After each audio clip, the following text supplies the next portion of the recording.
Buenos días.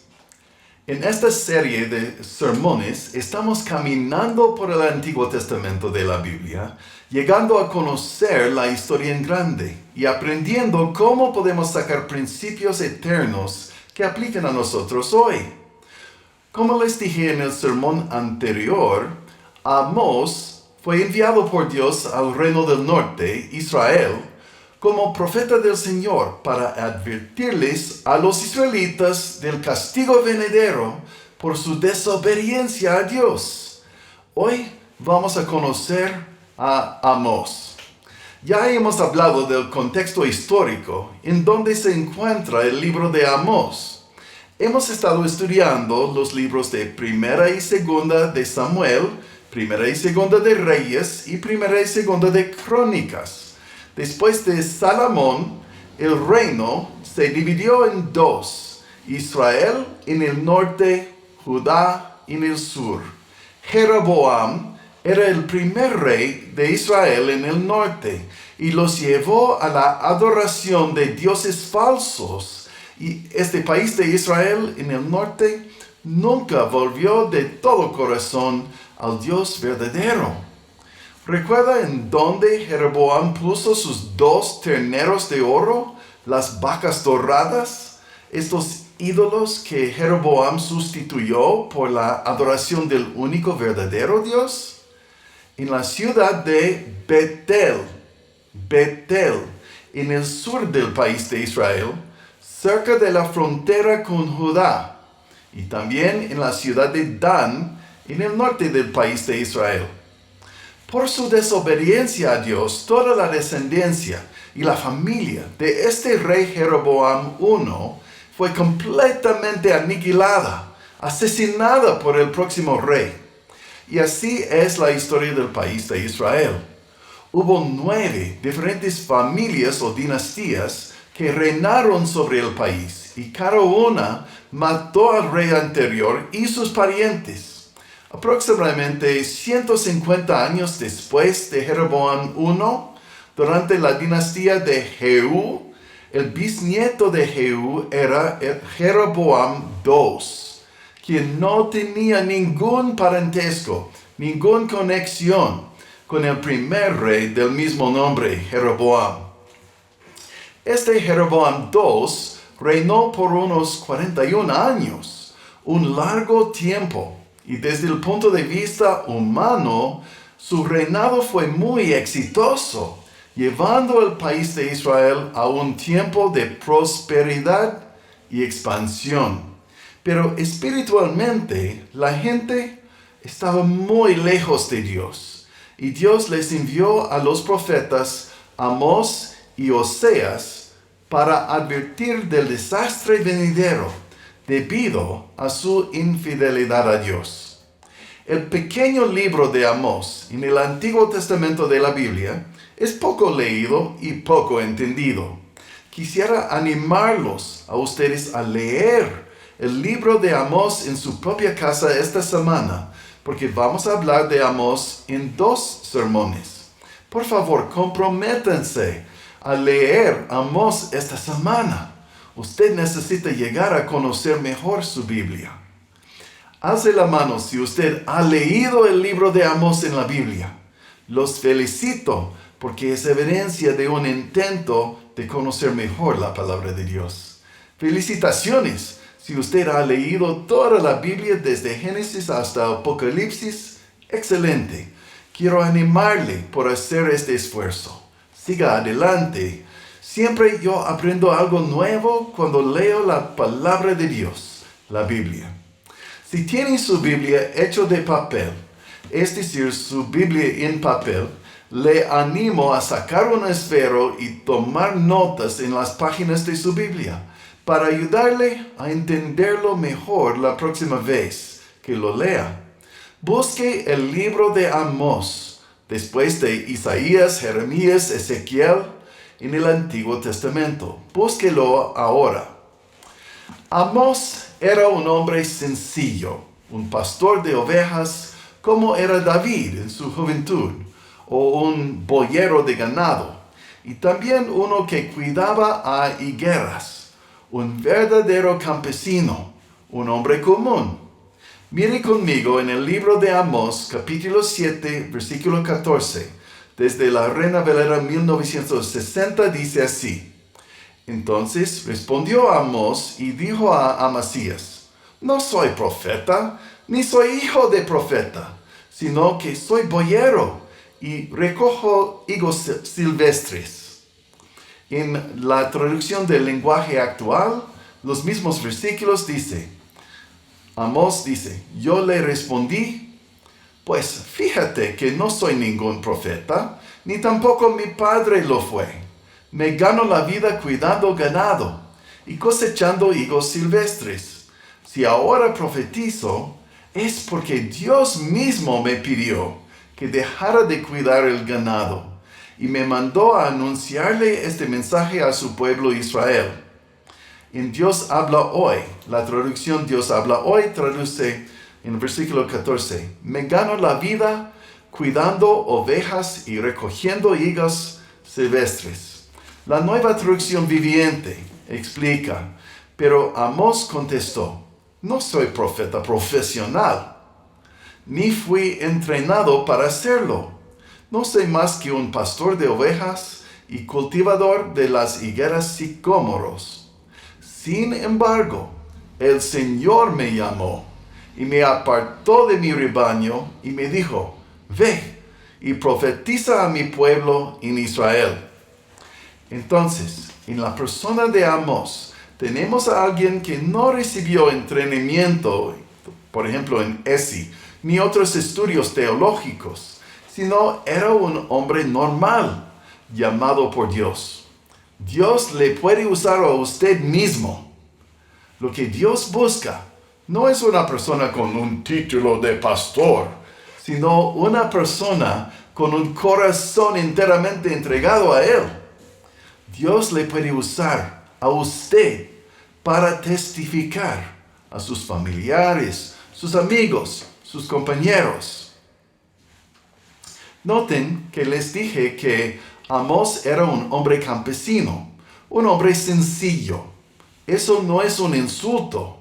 Tengo mucho respeto por la gente del campo. Tienen muchos talentos, muchas habilidades que a mí me faltan. Como usted va a ver hoy, a este Amós no le faltaba inteligencia, sino que por el contrario, su corto libro muestra una excelencia literaria. Amós utiliza muchas maneras creativas para comunicarse que nosotros podemos aplicar cuando queremos nosotros compartir el mensaje de Dios con nuestras familias y nuestros amigos. El llamado de Dios no siempre requiere que usted escuche una voz alta, sino puede ser una convicción profunda de que Dios le quiere usar para alcanzar a personas perdidas. El llamado de Dios puede ser como una fuerte convicción dentro de su corazón que le impulsa o empuje a salir de su zona de confort para obedecer a Dios. Para mí, vino inmediatamente después de una decisión de entregarme 100% a la voluntad de Dios. Le dije a Dios que todo lo que soy es suyo y me comprometo todo para Cristo Jesús y su gran comisión. Y de inmediato Dios me mostró que en mi país ya hay bastantes recursos para los que sinceramente quieren conocer a Dios, pero que hay muchos lugares en el mundo donde un joven no tiene muchos modelos de un creyente maduro para seguir. Si soy honesto, yo creo que el libro de Amós es un poco difícil de entender, porque está lleno de alusiones, es decir, referencias a costumbres de 750 años antes de la vida de Jesús, hace casi 3,000 años. Y también menciona Amós muchos lugares en el antiguo Medio Oriente desconocidos a nosotros aquí en el Ecuador. Entonces, si tiene su Biblia y un esfero, en la primera página del libro de Amós, escriba usted Amós 7:14. Amós 7:14, que acabamos de leer, que describe quién era Amós. Y ponga 750 AC, es decir, antes de Cristo. Escriba en su Biblia, Amós era pastor de ovejas de Judá en el sur, enviado al reino del norte, Israel. Y en el primer capítulo, el capítulo 1 y versículo 1 de Amós, subrayar en tiempos de Jeroboam II. Y al lado de esta parte donde dice Jeroboam II, escriba Segunda de Reyes 14, 23 hasta 29. Escriba Segunda de Reyes 14, 23 hasta 29. Es donde nos cuenta de Jeroboam. Este es el famoso Jeroboam II que mencioné en el sermón anterior, que no tenía ningún parentesco en común con el primer rey Jeroboam. Jeroboam II era de la dinastía de Jehú, el que se condujo como un fanático o un loco en su carro de guerra, jalado por los caballos. Sí. Este Jeroboam II llevó al país de Israel a un tiempo de prosperidad. Entonces, en su Biblia, escriba, tiempo de prosperidad. Un tiempo de prosperidad y expansión, mayor que en cualquier tiempo después de Salomón. Entonces, Amós fue enviado por Dios a predicar un mensaje de advertencia a un pueblo próspero, satisfecho, cómodo, supuestamente seguro, con muchos ricos, pero también con muchos abusos de derechos humanos de los pobres de aquel tiempo.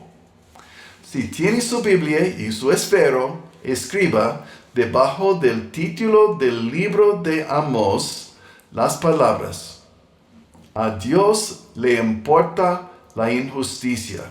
Otra vez, escriba: a Dios le importa la injusticia.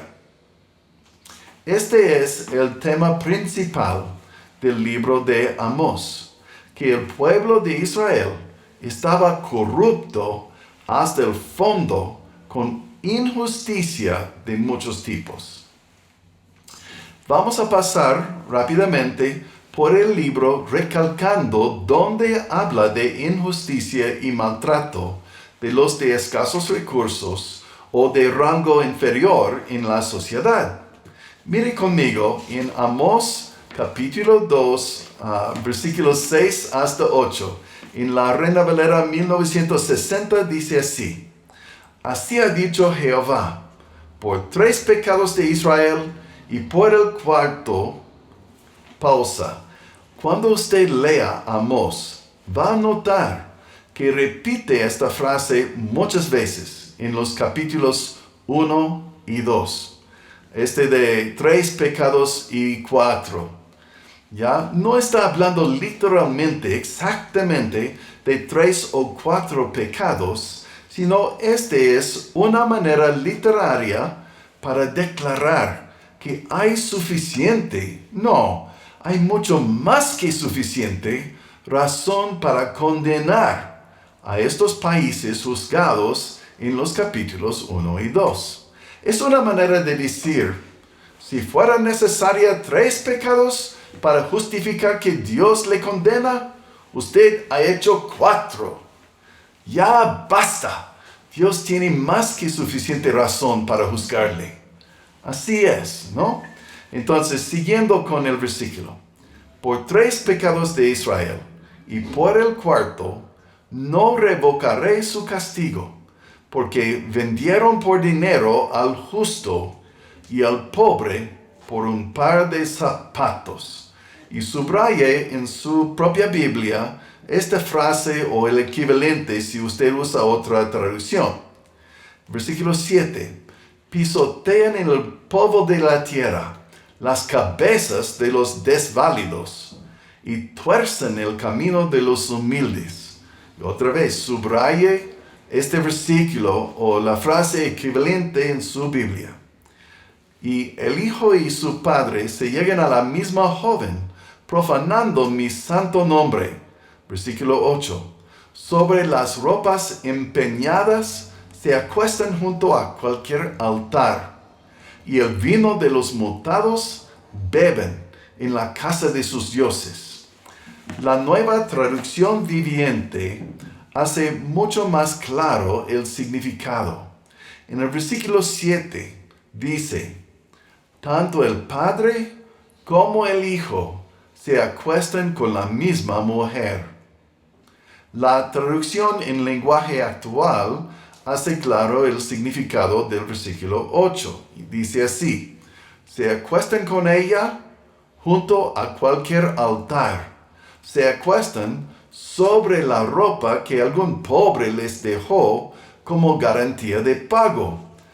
Con el dinero de multas injustas, compran vino y se emborrachan en el templo de su Dios. Durante los tiempos de Amós, muchos pobres no tenían nada para servir de garantía de una deuda, excepto su propia chompa o abrigo. La ley de la Biblia era que cada noche se debía devolver el abrigo al pobre para que no pasara frío. Pero en vez de cumplir con la ley de Dios, que muestra compasión por el pobre, estos malos de Israel usaban esta ropa como cama para cometer actos de pecado sexual. En Amós capítulo 4, busca en capítulo 4, versículo 1. Y subraye la frase, si usted está usando la Reina Valera 1960 o la Reina Valera contemporánea o equivalente, subraya esta frase, que oprimen a los pobres y quebrantan a los menesterosos. La Nueva Traducción Viviente traduce este versículo: ustedes mujeres que oprimen al pobre y aplastan al necesitado. Busquen en Amós 5:7 y subraye este versículo. En la Nueva Traducción Viviente dice así: ustedes tuercen la justicia y la convierten en trago amargo para el oprimido. Traten al justo como basura. Busca Amós 5, versículos 10 hasta 12. En la Nueva Traducción Viviente dice: cómo odian ustedes a los jueces honestos, cómo desprecian a los que dicen la verdad. 11. Pisotean a los pobres, robándoles el grano, con impuestos y rentas injustas. Ustedes oprimen a los buenos al aceptar sobornos y privan al pobre de la justicia en los tribunales. Hay muchos más versículos en el libro de Amós como estos, pero ya tiene la idea. En una manera muy fuerte, directo y abierto, Dios condena la injusticia de la gente de Israel, tanto injusticia personal como injusticia institucional de los bancos y el gobierno. Hermanos y hermanas, como toda la Biblia, tenemos que interpretar lo que dice un versículo o una frase o un capítulo en la luz del resto de la Biblia. Decimos, las Escrituras interpretan las Escrituras. La Biblia interpreta la Biblia. Entendemos la Biblia por el contexto del resto de la Biblia. En el libro de Amós es obvio que Dios insiste que los que dicen que son creyentes, seguidores de Dios, deben vivir con integridad intachable, pagando sus deudas, cobrando un precio justo, dando al cliente el producto prometido. No se debe llegar a la casa con las fundas del mercado y abrirlas y encontrar que sustituyeron frutas podridas, como pasa con nosotros algunas veces, ¿no? Cumpliendo sus promesas, pagando sus impuestos debidamente requeridos por el gobierno, rechazando los sobornos, defendiendo a los indefensos. Pero todo esto no significa dar monedas al alcohólico para que pueda comprar más licor, y no significa consentir al perezoso. No significa dar un préstamo a uno que le ha defraudado en el pasado. La misma palabra de Dios declara en 2 de Tesalonicenses 3:10, desde la traducción en lenguaje actual, dice así: cuando estábamos con ustedes, les decíamos que quien no quiera trabajar, tampoco tiene derecho a comer. Pocos han pensado bien en cómo vivía Jesús, que es a quien debemos imitar. Cuando Jesús caminaba en la tierra, tenía el poder de multiplicar el pan y los peces, ¿no es cierto? Sí, yo creo que siempre Jesús tenía esta capacidad, pero según la Biblia, lo hizo solamente 2 veces. Jesús no siempre le dio comida a todo el pueblo, aunque tenía el poder de hacerlo. Jesús podría sanar a todos los enfermos en todo el mundo, simplemente declarándolos curados, pero no lo hizo. Y Dios nos exige a nosotros que cada día despertemos y ganemos nuestro pan diario. Entonces, por favor, no malentienda ni crea que estoy diciendo que la Biblia nos manda dar dinero a cualquier persona que quiera su dinero. Todos quieren su dinero. Jesús dijo en Mateo 5, versículo 42, desde la Reina Valera contemporánea, dice: al que te pida, dale, y al que quiera tomar de ti prestado, no se lo rehuses. Pero, desafortunadamente, este versículo ha sido sacado de su contexto y abusado por personas por una variedad de motivos, algunos buenos, pero otros no tan buenos. Podemos aprender mucho observando cómo Jesús mismo aplicó este versículo en su propia vida. Jesús era muy exigente. No era un Papá Noel todopoderoso. No era un abuelo celestial consentidor, indulgente. No es la manera de Dios. Cuando los fariseos le pidieron a Jesús un milagro, Él no les dio un milagro. Cuando un hombre vino a Jesús para pedirle que mandara a su hermano dividir su herencia, Jesús no lo hizo. No le dio lo que pidió.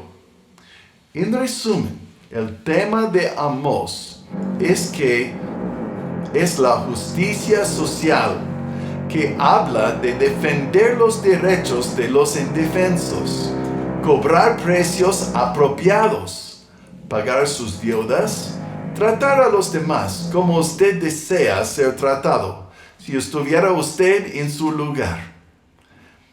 En los tiempos de Amós, muchas personas estaban abusando de los menos privilegiados y los pobres, mientras fingían ser religiosos.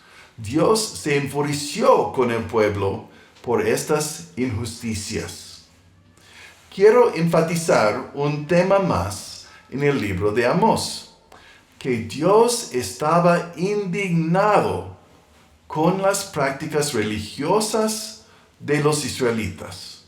Recuerde que Amós predicó en el tiempo de Jeroboam II, casi 200 años después de que el primer rey Jeroboam estableciera la tradición nueva de ir a Betel para adorar supuestamente a Dios, rindiendo culto a estatuas.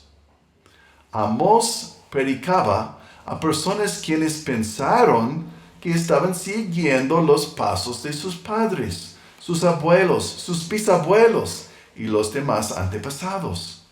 Estas personas no pensaban que estas estatuas ofendían al Dios verdadero, pero Dios no aceptó esta clase de adoración. Vez tras vez en Amós vemos referencias negativas a Betel y su santuario y los demás templos paganos del reino del norte de Israel. Tome su esfero y ponga un círculo alrededor de la palabra Betel en estos ejemplos, en estos versículos. Amós 3:14. El mismo día que yo castigue a Israel por sus pecados, destruiré los altares paganos en Betel. Los cuernos del altar serán cortados y caerán al suelo. En estos tiempos los altares muchas veces tenían cuernos de animales en las esquinas del altar y fueron cortados. Amós 4, versículo 4, escrito con tono de sarcasmo, no de aprobación. Dice: adelante, ofrezcan sacrificios a los ídolos en Betel. Continúen desobedeciendo en Gilgal. Ofrezcan sacrificios cada mañana y lleven sus diezmos cada tercer día. Está diciendo que su religión era hipocresía y que estos sacrificios y diezmos no valían nada. No le agradaba a Dios.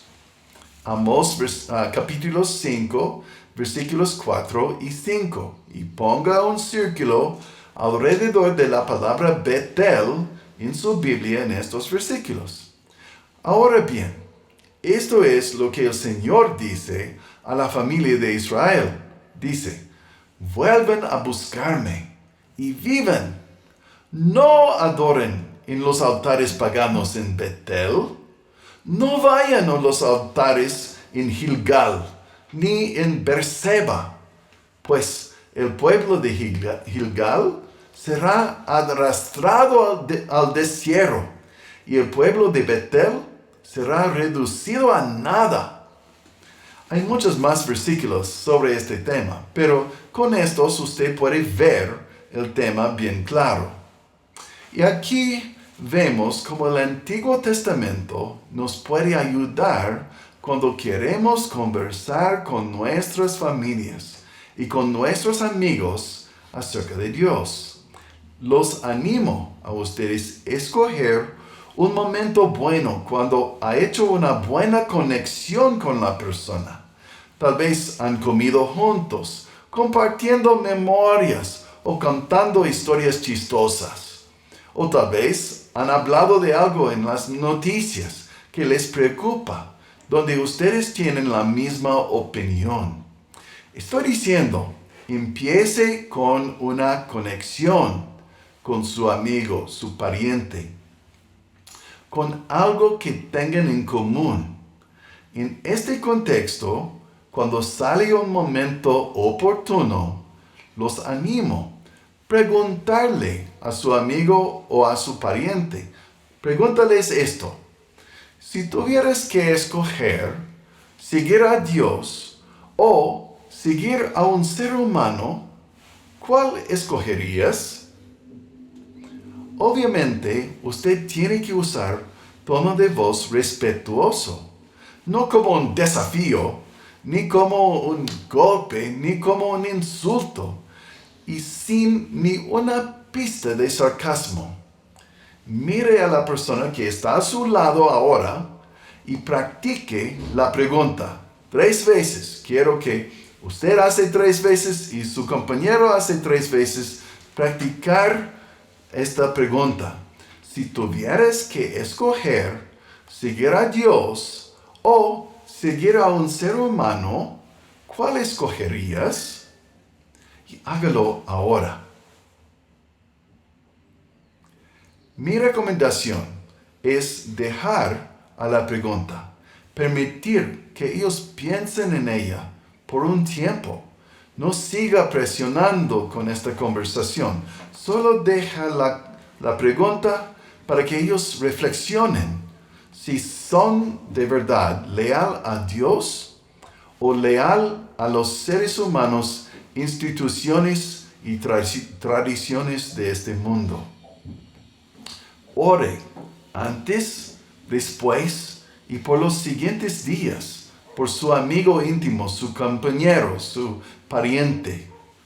Y en otra ocasión, no mucho tiempo después, cuéntales a esta persona lo que usted ha aprendido de la historia de Israel del norte. Después de Salomón, el reino de Israel se dividió en dos: Israel en el norte, Judá en el sur. El rey del norte decidió introducir una nueva tradición al pueblo porque él, Jeroboam I, quería mantener su poder.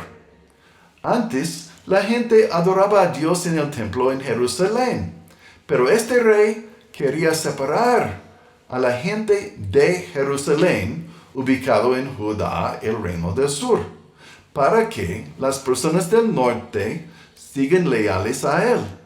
Entonces el rey puso unas estatuas en varios lugares y les dijo a los israelitas que estas estatuas representaban al Dios verdadero. Cuando rindieron culto a estas estatuas, ellos estaban adorando a Dios, supuestamente. Pero la verdad no era así. Era un engaño para mantener el poder y la influencia del rey sobre ellos. Ahora, imagine la situación histórica. Pasaron los años y todos los que vivieron durante la vida de Salomón murieron. Por unos 250 años continuó el reino de Israel en el norte y todos los niños crecieron yendo a rendir culto a estas estatuas. Llegaron a creer que sus padres, abuelos, bisabuelos siempre lo hicieron. Fueron ellos leales a las tradiciones de sus antepasados y pensaron que estaban siendo fieles a Dios. Pero, ¿qué era la perspectiva de Dios? A Dios no le agradaba la adoración de estas estatuas. Desde el punto de vista de Dios, las estatuas no representaban a Dios, sino funcionaban para alejar a la gente de Dios. Dios quería que la gente le adorara a Él y no deseaba ningún intermediario entre Él y la gente. Usted puede contarle esta historia a su pariente o a su amigo. Si están dispuestos a mirar a la historia en la Biblia, usted usa su Biblia, la Biblia de ellos, y muéstrales la historia en Primera de Reyes, capítulos 12 hasta 14, o puede mostrarles unos versículos en Amós que miramos hoy. Hágalo con un espíritu humilde, un tono de voz humilde, como alguien que tiene algo bueno para compartir, y no como un ataque ni una crítica. Una vez más, le exhorto a leer el corto libro de Amós durante esta semana, y vamos a mirarlo otra vez en mi próximo sermón en 2 semanas. Examínese a sí mismo esta semana. ¿En qué consiste su propia idolatría? ¿Cuál cosa está sustituyendo o poniendo en el puesto de prioridad como debe ser Dios? ¿Dónde en su vida debe realizar cambios para combatir la injusticia? No lo hagamos para obtener la salvación, sino porque ya somos salvos por medio de la fe en Cristo Jesús. Debemos comportarnos con integridad intachable, como el pueblo de Dios. Amén.